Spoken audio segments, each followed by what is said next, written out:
Hello friends. देश के अधिकांश भागों में यम के नाम पर दीपदान की परंपरा है। दीपावली के 2 दिन पूर्व धन्वंतरी त्रयोदशी के सायंकाल मिट्टी का कोरा दीपक लेते हैं।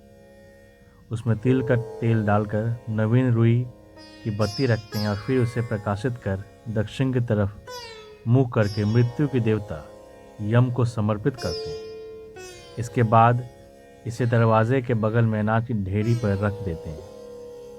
कोशिश ये रहती है कि रात भर ये जलता रहे, बुझे नहीं। आइए जानते हैं यम का दीपक निकालने के पीछे की क्या परंपरा है। कहते हैं बहुत पहले हंसराज नामक एक प्रतापी राजा था। एक बार वो अपने मित्रों, सैनिकों और अंगरक्षकों के साथ जंगल में शिकार खेलने गया। संयोग से राजा सबसे बिछड़ कर अकेले रह गया और भटकते हुए एक अन्य राजा हेमराज के राज्य में पहुंच गया। हेमराज ने थके हारे हंसराज का भव्य स्वागत किया। उसी रात हेमराज के यहाँ पुत्र जन्म हुआ। इस खुशी के अवसर पर हेमराज ने राजकीय उत्सव में सम्मिलित होने के लिए आग्रह के साथ हंसराज को कुछ दिनों के लिए अपने यहाँ रोक लिया। बच्चे के 6वीं के दिन एक विचित्र घटना घटी। पूजा के समय देवी प्रकट हुई और बोली, आज इस शिशु की जो इतनी खुशियां मनाई जा रही हैं, यह अपने विवाह के 4थे दिन मृत्यु को प्राप्त हो जाएगा। इस भविष्यवाणी से सारे राज्य में शोक छा गया। हेमराज और उसके परिजनों पर तो वज्रपात ही हो गया। सबके सब स्तब्ध रह गए। इस शोक के समय हंसराज ने राजा हेमराज और उसके परिवार को ढांढस दिया और कहा, मित्र, आप तनिक भी विचलित ना हो। इस बालक की मैं रक्षा करूंगा। संसार की कोई भी शक्ति इसका बाल भी बांका नहीं कर सकती। हंसराज ने यमुना के किनारे एक भूमिगत किला बनवाया और उसी के अंदर राजकुमार के पालन पोषण की व्यवस्था कराई। इसके अतिरिक्त राजकुमार की प्राण रक्षा के लिए हंसराज ने सुयोग्य ब्राह्मणों से अनेक तांत्रिक अनुष्ठान, यज्ञ, मंत्र जाप आदि की भी व्यवस्था करा रखी। धीरे धीरे राजकुमार युवा हुआ। उसकी सुंदरता एवं तेजस्विता की चर्चा सर्वत्र फैल गई। राजा हंसराज के कहने से हेमराज ने राजकुमार का विवाह भी कर दिया। जिस राजकुमारी से युवराज का विवाह हुआ था वो साक्षात लक्ष्मी लगती थी। ऐसी सुंदर वर वधू की जोड़ी जीवन में किसी ने ना देखी थी। विवाह के ठीक 4थे दिन यम के दूत राजकुमार के प्राण हरण करने आ पहुंचे।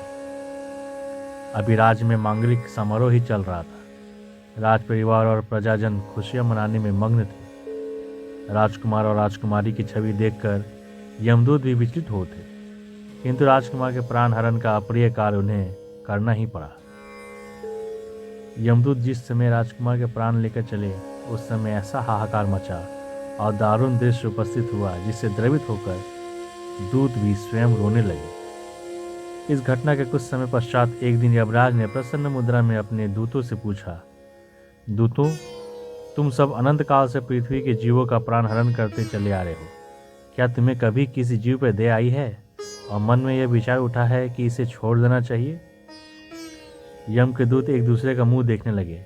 यमराज ने उनके संकोच को भांपकर उन्हें उत्साहित किया, जिसको मत, अगर ऐसा प्रसंग आया हो तो निर्भय होकर बताओ। इस पर एक दूत ने सिर झुकाकर निवेदन किया, मृत्युदेव, ऐसे प्रसंग तो कम ही आए हैं, किंतु एक घटना अवश्य हुई है जिसकी स्मृति मुझे आज भी विचलित कर देती है। यह कहते हुए दूत ने हेमराज के पुत्र के प्राण हरण की घटना सुना दी। इस दुखद प्रसंग से यमराज भी विचलित हुए थे। इसे लक्ष्य करके दूत बोला, नाथ, क्या कोई ऐसा उपाय नहीं है जिससे इस प्रकार की अकाल मृत्यु से प्राणियों को छुटकारा मिल जाए?